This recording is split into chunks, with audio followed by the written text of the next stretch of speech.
on local area networks. So what are the different categories? Okay, in terms of speed. Example, if you take our college, our department laboratory, so all the devices are connected in LAN. Okay, you can access, uh, you can share the data, you can access any information from any devices. If I am using system 1, I can access the data that is stored in system 25. Okay, so all that it can be done in LAN.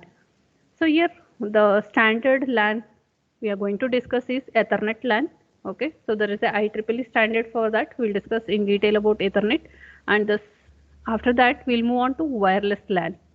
Okay, so in wireless LAN you're going to learn like how the devices are connected. So without using wired, okay, how devices are connected locally. What are the protocols used here? All that you are going to learn. Then there is actually two more topics are left out. That is Bluetooth. Okay, there is one topic called Bluetooth. So how Bluetooth mechanism works, and after that you have one more topic called cellular telephone. Okay, cellular telephony, so that is the, how your mobile is working. Okay, how it is connected to the internet. I think everybody knows base station, all those things. So how there is a, whenever if you make a call, your call is not directly go to your friend phone. Okay, there is a base station. Whenever if you dial a number, so that connection first goes to base station. From base station the call is connected to the other side person. Okay, so all that in brief you are going to learn about the cellular telephony. Okay, so mainly about wired LAN, wireless LAN, and so in wireless LAN itself you are going to learn about the Bluetooth technology, and one more technology is the cellular telephone. Okay, they have explained the first generation, how the connection was established in wireless network, all those things. Okay, we'll discuss in brief about those generation and working procedure of cellular telephony. Okay, so what is the course outcome? Okay, this is course outcome 5. So mainly you're going to learn about the wired LAN, wireless LAN, and their working procedures, and also what are the different procedures used in this technology. Okay. So here more you're going to learn about the configuration details, what is the speed, what are the different categories, different versions of LAN, all those things you're going to learn. More about the theoretical part with respect to local area network. Okay, we'll start with the wired LAN. Okay, so for wired LAN we have taken example of Ethernet. Okay, this is a commonly used Ethernet for connecting the devices locally. So we'll just go with a brief information about this Ethernet. Okay, that is in 1985, Computer Society of IEEE started the project called Project 802. Okay, these are all standards. Once you start learning about the networks, so you will come across with all these standards 802. Okay, this is with respect to wired LAN. So this is a standard used with respect to wired LAN. So the project is called 802. So what exactly they have done in this project is they have set the standards to enable the intercommunication among equipment from variety of manufacturers. You need to understand the statement. Okay, that is called interoperability. So where you are going to integrate the different devices manufactured from different companies. Okay, so for that it has to obey some of the standards.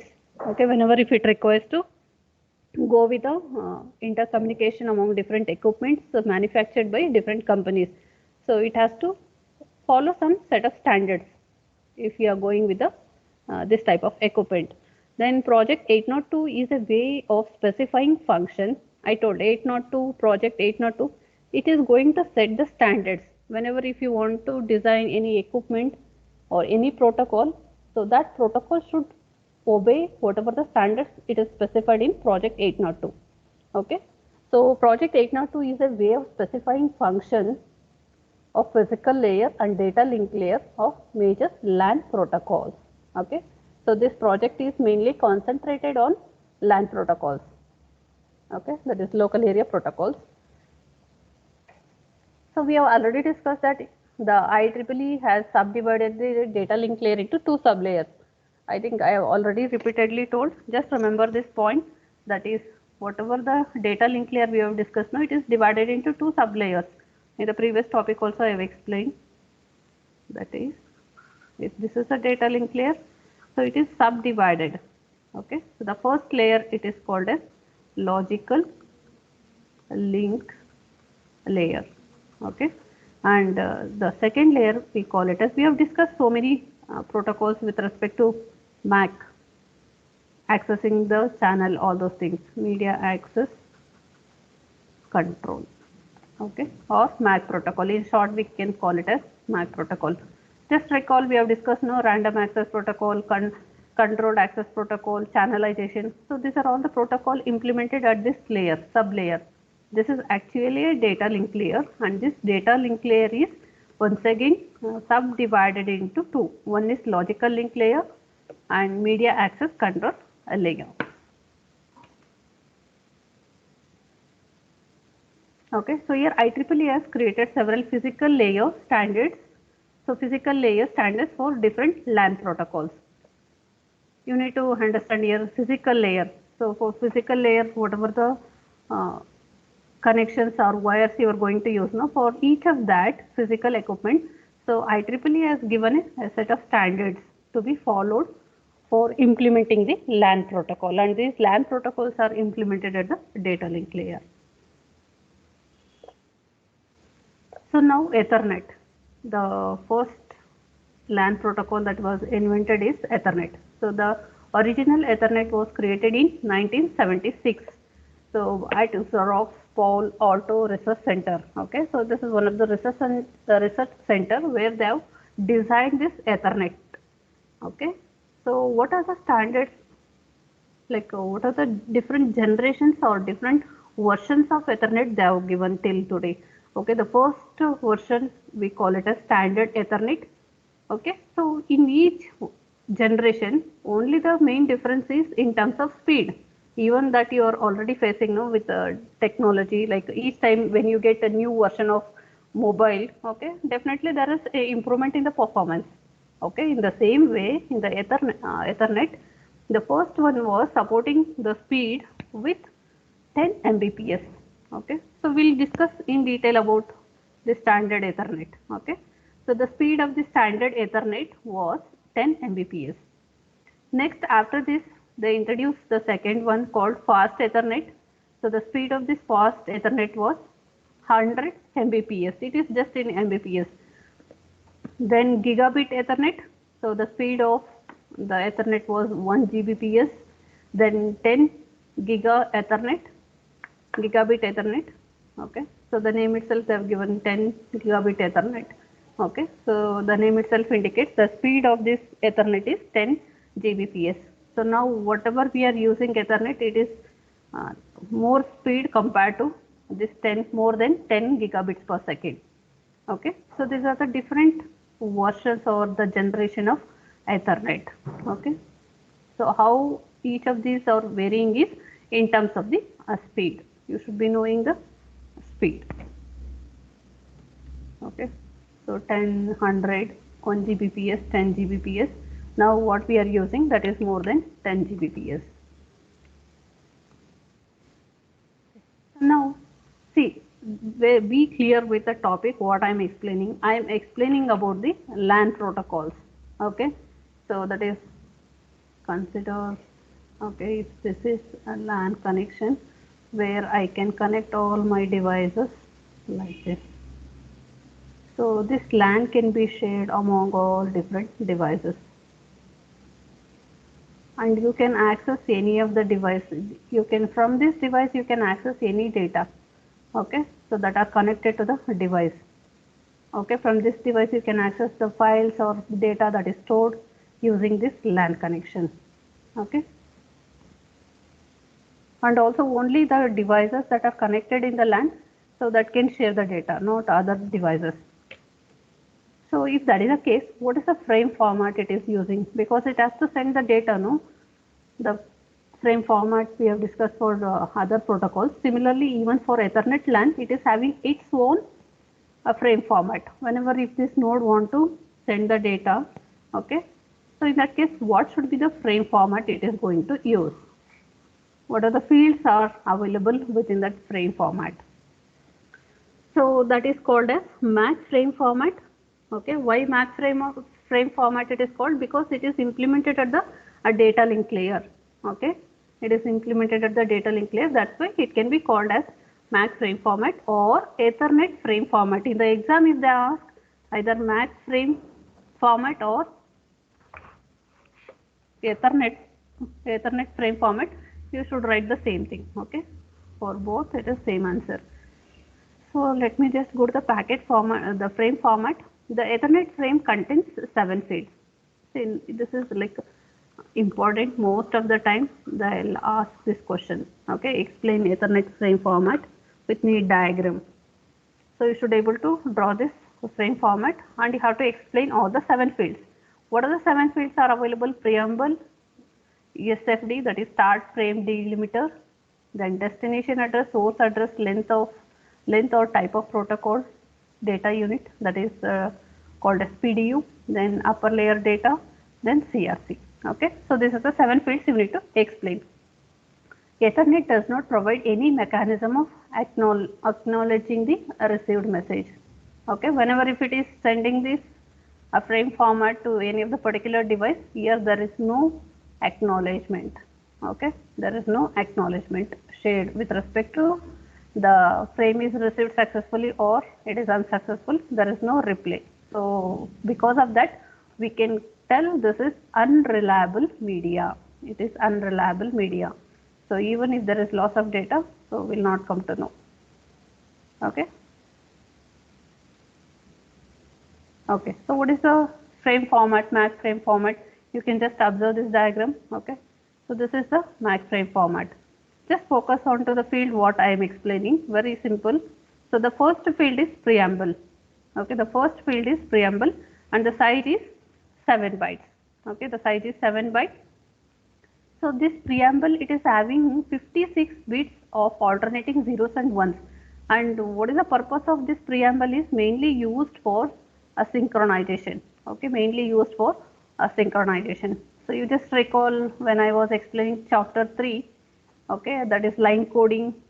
So there I explained how synchronization can be achieved. The clock information of the time information of the sender and receiver, if it is not matching, so how exactly it is going to read the data in correct way. Okay, if you have not gone through that, you just go back and check it.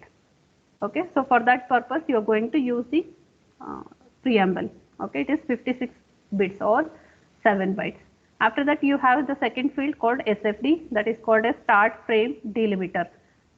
So this is to indicate the starting of the frame, and also this byte information can also be used for synchronization. This can be used for the second level of synchronization. Okay, the first two fields are mainly used for synchronization. So this is next. After this you have destination address. Okay, to which device it is going to send the data. So here the destination address, what I am talking, it should be a MAC address, not IP address. Okay, when I am dealing with a data link layer, the address added is MAC address. Okay, or it is a physical address. Then followed by how many bytes it is given? 6 bytes. Followed by source address, it is of size 6 bytes. Okay, this is destination MAC address and this is source MAC address, followed by type. Okay, here type indicates the type of protocol, or it may be, I think you need to specify it as the type or length of protocol data unit. That is, what is the size of data it is loaded. So that information it is stored in these 2 bytes. Okay, that is type field. Then followed by you have data. Okay, data and padding. So what is this data? See, if you are considering this is the data link layer, now whatever the data that comes from network layer, so that is considered as completely a data. Okay, so that should be embedded in this field. So that data is going to contain data information because it is coming from the network layer. It is having the IP address of source node and IP address of the destination node. Okay, so together everything it is considered as data, and that is going to be placed in this field. So here there is like this data length is variable, it can be variable, but they have given the minimum size, minimum payload length should be 46 bytes. Okay, and remaining bytes, what it is going to do is it is going to add zeros, and it is this adding zeros and encapsulate or embed that complete data in this field. So this process we call it as padding. Okay, the left out space is added with 0 and it is going to add the complete information into this field. So that is called as a padding. And what is the maximum length of payload? Maximum length of payload is 1500 bytes. 1500 bytes. Okay, if it is completely 1500 data, if it is there, then there is no padding concept. If it is less than 1500, then it requires to go for padding. That means the leftover space it is added with a 0 and it will add the complete data into this field. Then followed by you have CRC. See, I am using this repeatedly because the data link layer is responsible for error detection and correction. Okay, so normally the commonly used protocol, okay, for error detection and correction is a CRC, that is cyclic redundance check. So whatever the extra bits you are going to calculate now from CRC, that you are going to add in this field. Okay, the space left out for this is 4 bytes. So this is the simple MAC frame format or Ethernet frame format. Any queries here? Understood? So here there is a restriction, what should be the minimum length of the frame. Minimum length, except leaving this preamble and SFD, so the minimum length should be 64 bytes. Okay, don't get confused, this is with respect to only payload, only the data that is going to receive from the network layer, no. So for that it is 46 bytes. Okay, and maximum the payload is nothing but data. Okay, don't get confused with the terms. So payload length is maximum 1500 bytes. So this is what is the data it is going to receive from network layer.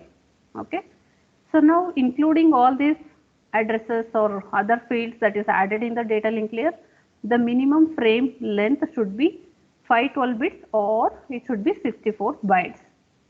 Okay, minimum it should be there. Then maximum frame length it can go up to 1000. Actually this is 1500, no. Okay, so you just add all this, 6 plus 6, 12, 12 plus 14, 14 plus 4, total 18. That means now from year to year the total maximum length it can go to 1518 bytes. Okay, so this is the standard Ethernet format, and you just remember this byte representation, how many bytes it can take each field, that you need to write and also explain. And also here what is the value assigned for SFDs? This is standard pattern, that is alternating zeros and ones. Okay, and at last you have value 1 1, value 1 1. Okay, that is the pattern used in the SFD standard, that is SFD stands for start frame delimiter. Okay, so the pattern used is this one, alternating zeros and ones. Okay, you will be having 6 bits alternative zeros and ones, and 7th and 8th bit should be 1 1. Okay, the standard format, you cannot change this. Any queries in this? If they ask, you need to, normally it can be asked for 6 to 8 marks. So just explain about Ethernet and explain, draw this diagram. Okay, diagram it carries 1 mark. Okay, and remaining marks goes for explanation. Okay, you need to explain the fields like this. So write the diagram, each field you need to explain. That is all about the frame format. So now let's move on to the frame length. Okay, is it I have time? Okay.